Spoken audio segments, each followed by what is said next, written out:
Oli has resigned amidst escalating protests.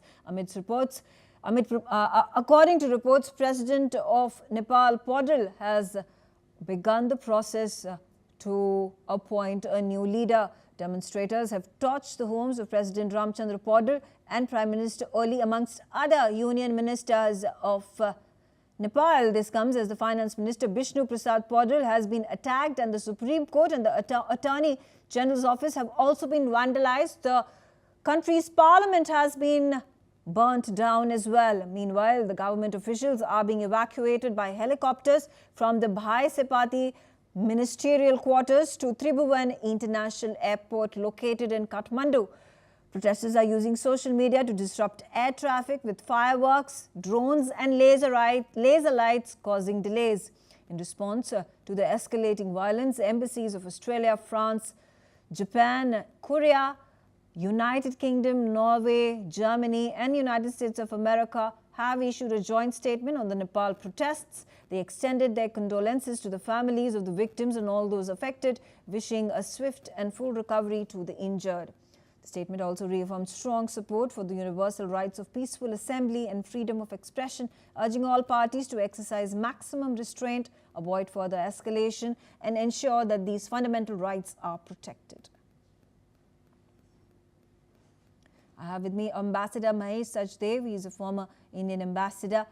He is joining me from New Delhi. Ambassador Sachdev, things have come to a knot where the Parliament of Nepal is being burnt down. The President's residence has been burnt down. KP Oli, the Prime Minister who has just resigned, his residence has been burnt down. The Foreign Minister's privately owned school has been burnt down. Do you think this has breached the maximum limit of the police now not being able to curtail the crowd? Thank you, Megha. The situation is quite precarious and fraught with all sort of dangers. So one would not like to speculate, but at one level, it is symptomatic of the popular alienation from the institutions as well as the political hierarchy. People seem to have very little trust in the institutions and the politicians that run it. On the other hand, the politicians seem to have a major disconnect between themselves and the popular masses. Suffice to say that 1/3 of Nepal's GDP comes from remittances sent by Nepalese outside. Now, tourism is another major driver of the economy. Both of these depend on social media. You know, WhatsApp and Twitter and other things are used all the time to communicate in a country like Nepal, which, as it is mountainous and has logistical challenges.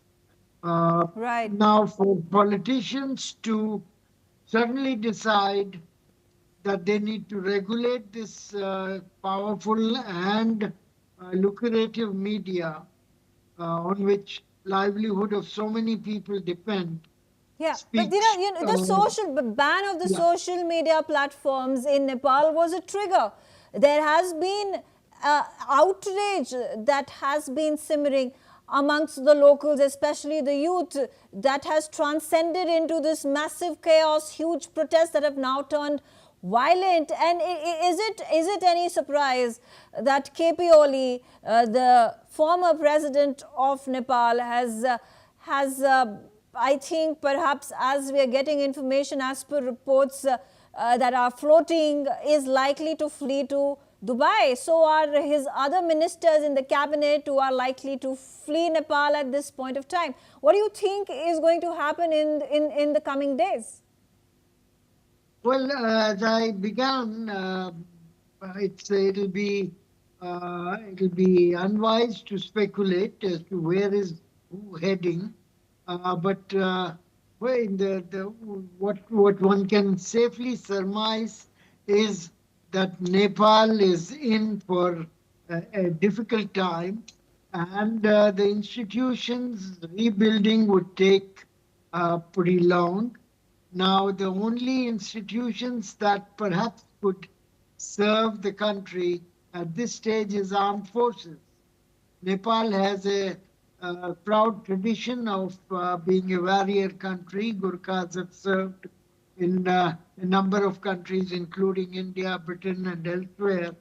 So perhaps eventually army would need to step in and provide a transitional government, or at least make sure that people who are uh, co-opted into transitional government has its protection and are allowed some time, and then the new constitution would have to be prepared and elections, etc., held.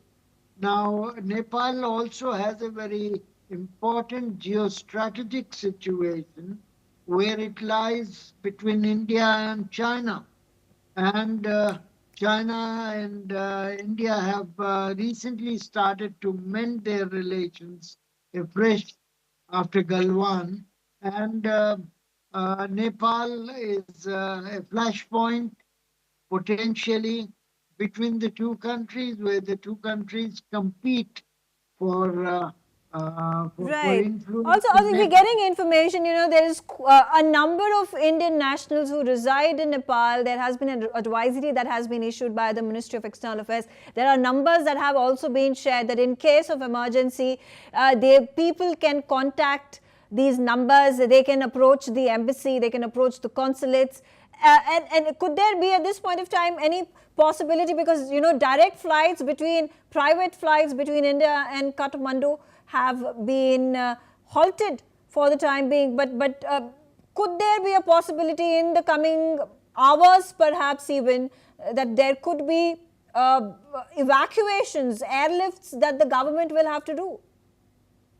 Numbers are pretty large. Nepal is a neighboring country, and there are uh, Madhesis who live in Tarai, who have close links with Bihar and UP-based Indians. And evacuation is certainly a possibility, particularly of diplomatic staff and dependent of Government of India employees. And I think we have had experience of evacuating people from dangerous situations, including Yemen, Sudan, and elsewhere. So I think this situation, as it evolves, let's hope that it will calm down itself by now that the political elite has decided to withdraw the bill banning social media.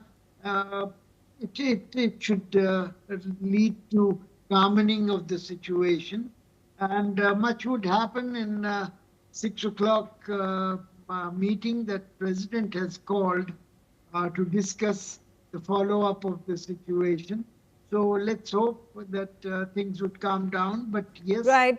in the final analysis, evacuation of sensitive people, vulnerable people, tourists, etc., who are stuck there remains an option. Right, absolutely. Ambassador Mahesh Sachdev, thank you for joining me, sharing those inputs. Of course,